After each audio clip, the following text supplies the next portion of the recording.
What up, though, people? Thank you for pushing play on the Lion's Word vlog. We are on chapter 10 of the second book of Adam and Eve. Let's go ahead and jump in. And when they had ended their prayer, the word of God came and comforted them concerning their father Adam. After this, they offered their gifts for themselves and for their father. And when they had ended their offering, the word of God came to Seth, the eldest among them, saying unto him, O Seth, Seth, Seth. And he said it 3 times.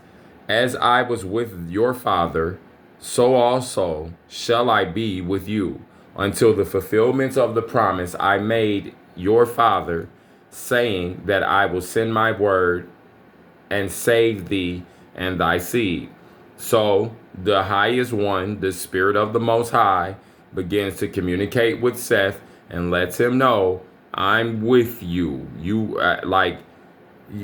Seth has done enough to gain the attention of that higher spiritual energy, of that higher power. And it is now communicating to him, hey, Seth, just so you know, I'm here with you. I was with your father, and I'm going to be with you until that time that I told your father that I was going to come and save the humans. So Seth won't be around when that happens, but this is the promise beginning to make itself evident and known all the way early. And it's fulfilling and it's staying true to what it is. It's a promise. It's staying true to the fact that it's going to show up and manifest and be what it's supposed to be for they who follow that spirit. Okay? But as to thy father Adam, keep thou the commandment he gave thee, and sever thy seed from that of Cain, thy brother. And the Most High and God withdrew his word from Seth. So the spirit of the Most High confirmed in Seth's mind, I believe, in his heart, in his spirit, internally. Make sure you follow. I'm doubling down, Seth. I'm here with you. Seth, yes, it's a spirit. We're communicating with you. We're very real.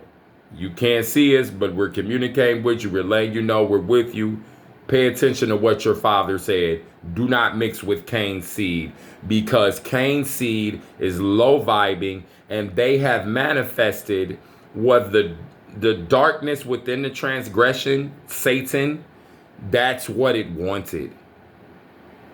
It wanted its energy to duplicate and then be able to be on the planet running around wild, because that's the root of the energy. Not for no other reason, but that's just what the energy is.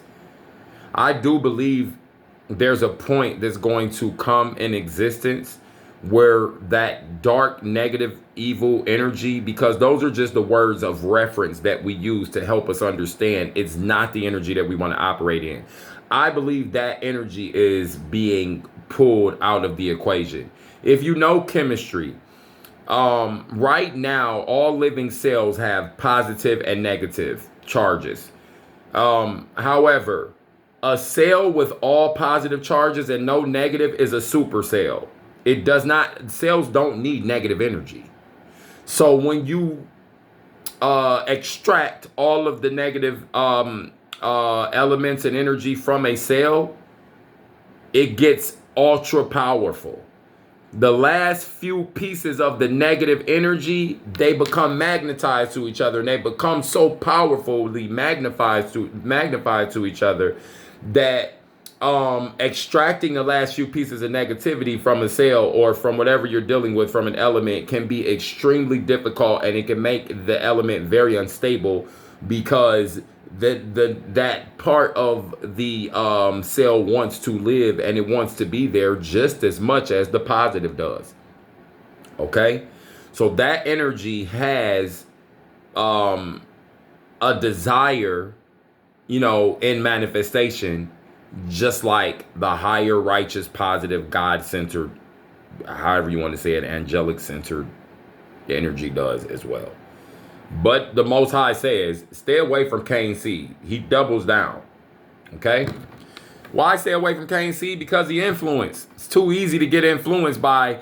Is when you have waywards and like ignorant people who choose to be airheads. There's just it's easy to live in a world where choosing to do the right thing is kind of like the odd thing out. It's in a society like that, it's easy to do the wrong thing. And the influence of doing the wrong thing can really stand out, especially if it seems like the people that are doing those wrong things are getting ahead. And they're not thinking, granted, they're not thinking about the spirituality. They're not thinking about how things are affecting their minds. They're not thinking about how things are affecting the people around them. They're not thinking about how it's going to affect their future. They're just wildly doing things, and it looks like they're gaining something. It's easy to be influenced by that because sometimes the hard work that you have to do is rooted in the positive outcome that you're looking for. And you look over and you see, this other side is just doing whatever, and they seemingly have everything together. They seemingly is like, something seems to be clicking for them, and it can make you want to get off what you're on a high level over here and go down here to the low level. We don't want to do that. All right, it's not that many verses here, so this video isn't gonna be that long. So I could afford to leave that long of a commentary right there. I don't like leaving commentary that long, but I am a teacher, I'm a reader, and I love, like, sometimes it just has to be walked out. If you're here for it, cool. If you're not, cool. Whatever. Either way it goes. Like, bounce on if you're not. If you're here, please stay. Please appreciate it. Enjoy yourself. But and if you're not into it, go enjoy yourself somewhere else. Don't sit here and be irritated. I'm not changing for you because you irritated. That's on you. But as to thy father Adam, keep thou the commandment he gave thee, and sever thy seed from that of Cain, thy brother. And the Most High withdrew his word from Seth. Then Seth, Eve, and their children came down from the mountain to the cave of treasures. But Adam was the first whose soul died in the land of Eden, in the cave of treasures. For no one died before him, but his son Abel, who died murdered. Then all the children of Adam rose up and wept over their father Adam, and made offerings to him 140 days. 140 days. Now, I find it something that I want to say on the way out of this video, on the close. But Adam was the first whose soul died in the land of Eden, in the cave of treasures, for no one died before him. Right? They mention a son in either the previous chapter or the chapter before.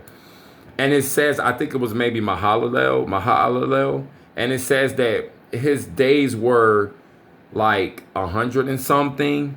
Like he saw Adam's days and his days was 100 and something. But it's like they reference him like he died while Adam was still alive. And so they're saying about Adam's days that, like, Adam's still alive. Like, later, when this guy, Mahalalel, past transitions, Adam's still alive, but it says here, nobody died before Adam except Abel. So that's why we have to be willing to look at this objectively and really look at it and say, okay, well, perhaps when they talk about the testament of Adam dying, yeah, he died when he died, but Adam's seed, his posterity, lived 900 and something years. And they're just pairing it with his testament when he makes his transition. And then, like, you know what I'm saying? Because how can do y'all understand what I'm saying? How is it that they forecast Mahalalel's his years, but it literally contradicts? It contradicts because no one died before Adam. So Mahalalel was still alive when Adam passed, but they made reference to like a certain era of time. And I think that's for us to recognize sometimes, like with what we're dealing with, I don't think that the time is going to always be literal what we understand as the timeline. Did that make sense? It makes sense to me. I think it may make sense to some of you, and some of you might just be like, huh? All right. That's it. Actually, that's the end of the chapter. Yeah, that's it. 140 days. They made offerings to him. You know, they grieved. Okay, and that was it. You know, so now we're about to see what happens with Adam being gone. Who's going to rise up as the leader? Who's going to become the spiritual center? Who's going to become the who's going to become, well, we already see that it's going to be Seth, but who's going to become that vessel for the Most High and for the Spirit? And we see that it's going to be Seth. So, all right, we got the next chapter coming up next. Y'all be blessed. Thank you for pushing play. Peace.